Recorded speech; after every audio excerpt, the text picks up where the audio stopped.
Hi, my name is Sanskar. I am a second year Robotics AI student. Me along with my team have worked on a robotic arm project which is a prosthetic arm. My team consists of Anusree and Dhruva and we welcome you to this episode of Tech Unique.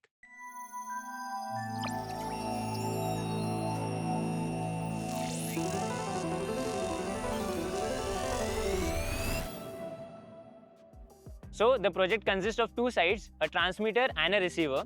Transmitter is this right in my hand.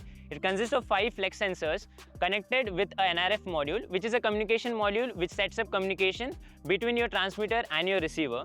A receiver is a 3D printed robotic hand which we have 3D printed in Amrita itself. It consists of 5 fingers, all 3D printed. These fingers are actuated using 5 servo motors. The servo motors get their input signals from the outputs which are given by the flex sensors, and the hand is actuated. So if I provide movement with this hand, the other hand will be actuated wirelessly. This transmitter module, whatever we have used for communication, has a total range of 1 kilometer in outdoors and 200 meters in indoors. Thank you.